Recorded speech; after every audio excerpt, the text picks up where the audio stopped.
আসসালামু আলাইকুম। আমি মরিয়ম আক্তার শিমু মরিয়ম ব্লগস থেকে বলছি। আজকে প্রায় ১ মাস পর একটা ভিডিও নিয়ে হাজির হলাম। আসলে ভিডিও করা একদম ছেড়ে দিয়েছিলাম। তার একটাই কারণ হচ্ছে যে আমার কোনো রকম ভিডিও ভাইরাল হচ্ছে না বা ভিডিওতে ভিউ হয় না। আর ভিডিও করে দেওয়ার মতো কোনো হেল্পিং হ্যান্ড নাই বা কেউ আমাকে সাহায্য করে না। নিজের ভিডিও নিজেরই করতে হয়। তো খুব কষ্ট হয়, সময়ের সাপেক্ষের কারণে করে উঠতে পারি না। তো হচ্ছে ভিডিও করার দুইটাই উদ্দেশ্য। এখন আমার একটা ছোট্ট সাবস্ক্রাইবার আছে যে আমাদের বাসায় থাকে। তো সে সবসময় আমার ভিডিও দেখে। তো ভিডিও দেখে এসে বলে, আপু আজকের ভিডিওটা অনেক সুন্দর হয়েছে। তো আমি যেহেতু ১ মাস ধরে কোনো ভিডিও দিইনি, তো সে বারবার খালি বলে, তুমি কেন ভিডিও দাও না, কেন ভিডিও দাও না, তো তুমি ভিডিও দিবা। তো ভাবলাম যে ঠিক আছে, তার জন্য একটা ভিডিও করি। তো এই ভিডিওটা আমি তার জন্য করে রাখছিলাম, কিন্তু হচ্ছে এডিটিং মানে করছি, কিন্তু ভয়েস দিইনি। যেহেতু আমার কোনো রিং লাইট নাই, ভিডিওর কোয়ালিটি তেমন একটা ভালো করতে পারি না, ফোনটাও নষ্ট। শুধুমাত্র তার রিকোয়েস্ট রাখার জন্য ভিডিওটা করা, যে চিন্তা করলাম যে ভিউ হোক আর না হোক, আমার তো একটা সাবস্ক্রাইবার আছে, সে আমার ভিডিও দেখার জন্য একদম পাগল। তো আমি প্রায় ১ মাস ৫-৬ দিন পর হচ্ছে আজকে আমি ভয়েস দিতেছি। আজকে মেবি মনে হয় ৫ তারিখ। তো হচ্ছে আমি রাত্রে ৪ তারিখে রাত্রেবেলা মোবাইলটা একটু হাতে নিয়ে যখন আমি আমার ইউটিউব স্টুডিওতে ঢুকি, তখন দেখি যে ইউটিউব নিজে নিজে আমার ভিডিওগুলো হচ্ছে অনেক ইমপ্রেশন দিচ্ছে, সকল মানে দর্শকের সামনে উপস্থাপন করতেছে। আমি এই জিনিসটা আমার কাছে খুব ভালো লাগলো। ইউটিউব নিজের থেকে আমার ভিডিওগুলো দর্শকের সামনে আনতেছে বা ইমপ্রেশন দিতেছে। আমার ভিডিও এখন মানুষ দেখতেছে। যেখানে আমার ভিডিওতে ১টা ২টা, কিছু কিছু ভিডিওতে আমার ১০-১২টা ভিউ হইতো। তো এখানে আমি দেখি যে লাস্টে আমার ২টা ভিডিওতে মাশাআল্লাহ দিলে অনেকগুলো ভিউ হয়েছে, ৪০০-১০০০। তো এখানে অনেকে আমাকে কমেন্ট করছে যে আমি ড্রেস কোথা থেকে আনি, কী করি, সেই নিয়ে আমি একটা ভিডিও পরে মেক করব যে আমি কোথা থেকে পাইকারি ড্রেস আনি। তো এটা হচ্ছে আমি যখন ভিডিওটা করি তখন একটু শীত ছিল। আমি আমার মার বাসায় ভিডিও করেছি, আমার বাসায় ভিডিও করেছি, সেগুলো একসাথে নিয়ে নিয়েছি। যখন ইউটিউবে ঢুকে দেখলাম যে ইউটিউব আমার ভিডিওগুলো মানুষের সামনে আনতেছে, ইউটিউব চাচ্ছে যে আমি ভিডিও করি, আমার ভিডিও হয়তো বা কারো না কারো ভালো লাগতেছে, সেক্ষেত্রে আমি চিন্তা করলাম যে ঠিক আছে, আমি আমার ভিডিওগুলো একটু কন্টিনিউ করব এখন থেকে। যেহেতু ইউটিউব আমার ভিডিওগুলো এখন হচ্ছে ইমপ্রেশন দিচ্ছে, আলহামদুলিল্লাহ আমার এই কয়েকদিনে ভালো সাবস্ক্রাইবার হয়েছে এবং ভিডিওতে ভিউ হয়েছে। তো এতে আমি অনেক খুশি, যার কারণে ভয়েস দিতে সকালবেলায় বসে পড়ছি। আর এখানে যে ড্রেসগুলো আমি কাটতেছি, এগুলো হচ্ছে আমার যে ছোট্ট একটা সাবস্ক্রাইবার আছে তার আম্মুর ড্রেস। তার আম্মু একসাথে আমাকে 6টা ড্রেস বানাইতে দিছে। তো আমি মেবি মনে হয় এখানে 2টা কাটবো। তো সেটাই আপনাদের সাথে একটু শেয়ার করব। আমি এখানে শুধু আজকে কাটার ভিডিও শেয়ার করব আর আপনাদের সাথে গল্প করব যে আসলে যখন আমরা কোনো কিছু না চাইতে পাই, তখন আমাদের মনটা কীরকম খুশিতে ভরে যায়। যে জিনিসগুলো আপনি কখনো আশা করবেন না, সেগুলো যদি আপনার সাথে হয়ে যায়, তাহলে তার থেকে খুশি আর কিছুই না।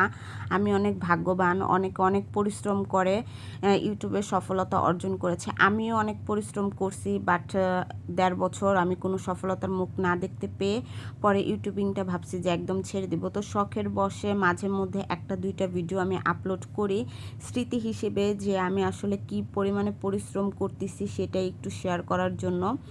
আর আমি হচ্ছে ২০২৪ সাল থেকে এখন ২০২৫ সালে চলে আসছি। অনেক কষ্টের মধ্যে আছি, অনেক কিছু সম্মুখীন হতে হচ্ছে। তারপরে আলহামদুলিল্লাহ আল্লাহ যেরকম রাখছে ভালো লাগছে, আছি। মাঝে মাঝে ওই টাইপের ভিডিওই আপনাদের সাথে শেয়ার করি যে কতটা কষ্টের মধ্যে দিয়েও এখন আমি ভালো আছি। তো নতুন একটা বিজনেস শুরু করেছি, সেটা নিয়ে একটু ব্যস্ত আছি, যার কারণে আসলে তেমন ভিডিও আপলোড করা হয় না। তারপরও নতুন বিজনেস নিয়েও ২-৩টা ভিডিও আপলোড করেছি, সেটা আপনারা অনেক বেশি পছন্দ করেছেন। এর জন্য আপনাদের সকলকে অনেক অনেক ধন্যবাদ ও কৃতজ্ঞতা জানাই। আর যারা যারা আমার চ্যানেলটাকে সাবস্ক্রাইব করেছেন তাদেরকে জানাই অসংখ্য ধন্যবাদ। আর যারা এখনও সাবস্ক্রাইব করেন নাই, প্লিজ আমার চ্যানেলটাকে সাবস্ক্রাইব করে দিবেন, আমার পাশে থাকবেন, এইভাবে যাতে আমি সামনে এগিয়ে যেতে পারি আপনাদের দোয়া ও ভালোবাসায়। বেশ কিছু আপুরা আমাকে হচ্ছে ভিডিওতে কমেন্ট করছেন, আপু আপনি ড্রেস কোথা থেকে আনেন, আপু পাইকারি কোথা থেকে আনেন, আপু পাইকারি কত করে পড়ে।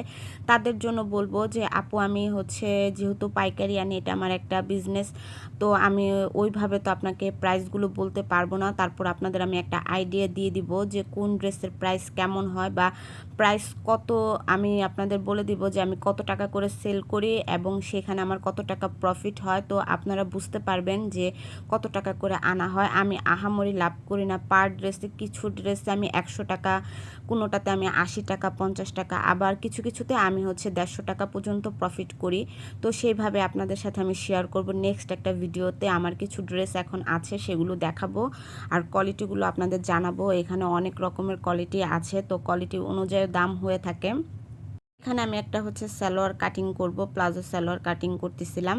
তো হচ্ছে আমি আমার মতো করে কাটি জুটি করে নেই। আপনারা আপনার যে যেরকম, আসলে আমি ওরকম ভালো কাজ যে পারি সেটা না, বাট আমি যতটুকু পারি আলহামদুলিল্লাহ আমার মানে মাশাল্লাহ দিলে ভালো কাস্টমার আছে। কাস্টমার আমার রিপিট কাস্টমারই বেশি। আমার টেলারিং জগতে আমার আম্মুই হচ্ছে কাজ করতো। তো আমি হচ্ছে আম্মু চলে যাওয়ার পর আমাকে একটা মেশিন দিয়ে যায়, তো আমি আম্মুর বাসায় আম্মুর মেশিন দিয়ে কাজ করি সব সময়। তো এখন যেহেতু নিজের ঘরে আছে, নিজের ঘরেও সেলাই করি, আম্মুর ঘরেও সেলাই করি। তো এখানে আমি একদম স্লোলি ভিডিওটা করেছি যাতে আপনারা বুঝতে পারেন। আর বললাম না, আমাকে ভিডিও করার দেওয়ার মতো কেউ নাই, তো ওইভাবে ভিডিওটা বোঝাও যাচ্ছে না। আমি জাস্ট মোবাইলটা একটা গ্লাসের সাথে আটকিয়ে রেখে তারপর হচ্ছে ভিডিও করতেছি। মানে যেরকম হয় আসলে, যদি কেউ সাপোর্ট না করে সেক্ষেত্রে কিছু করার নাই। আর আমাকে ওইভাবে ইউটিউবে কেউ সাপোর্ট করে না। সবাই বলে যে এত পড়ালেখা করছো, চাকরির জন্য অ্যাপ্লাই করো, চাকরির প্রিপারেশন না। আসলে আমি চাই না যে আমি জব করি, যেহেতু আমার একটা ছেলে আছে। জব করলে আসলে দেখা যায় কি বাচ্চাদের মানুষ করা যায় না। তো আমি চাই যে ঘরে বসে আমি কিছু একটা করতে। এর জন্য আসলে আমার ইউটিউবে আসা, বাট আমি ইউটিউব থেকে তেমন একটা সফলতা অর্জন করতে পারি নাই। 2 বছর ধরে ইউটিউবিং করতেছি, এখনও চ্যানেল মনিটাইজ করতে পারি না, এটা হাস্যকর।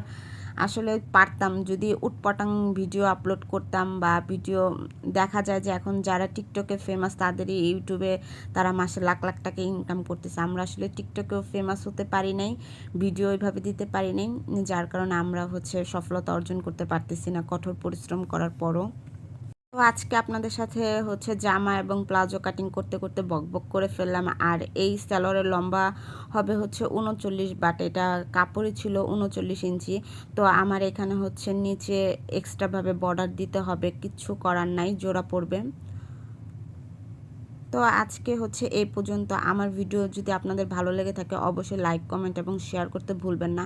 আমি বললাম না যে একবার আমি আমার মার বাসায় কাজ করি, একবার আমার বাসায় কাজ করি। আগের ভিডিওটা আমার মার বাসায় ছিল, আর এটা হচ্ছে আমার বাসায়। সেম আমার বাসাটা অত একটা ভালো না, যেহেতু আমাদের আর্থিক অবস্থা তেমন একটা ভালো না। আমি একটা রুম নিয়ে থাকি, আর আমার ঘরের মধ্যে সব কিছু, তো ঘরটা একদম আওলানো ঝাওলানো থাকে। তারপর ওই যে বললাম না, যে এখন এই জামাটা হচ্ছে আমার ইমার্জেন্সি, এটা আমি রাত্রে কাটতে বসছি। এটা আমার হচ্ছে রাত্রের মধ্যে কমপ্লিট করতে হবে, কারণ এটা যার জামা সে হচ্ছে রাত 12:30 তার গাড়ি, আর আমাকে এটা দিয়ে গেছে রাত 9টা বাজে। বলছে যে আপু তুমি একটা ইমার্জেন্সি এটা করে দিবা। তো কাপড় অনেক শর্ট ছিল, তারপর আমি করলাম। পরবর্তীতে আমি আমার স্টুডেন্টের বাসায়, যে এটা পরের দিনের ভিডিও, আমার স্টুডেন্ট খুব ডিস্টার্ব করতেছিল, তাই একটু ছোট ভিডিও ফুটেজ নিই। আল্লাহ হাফেজ।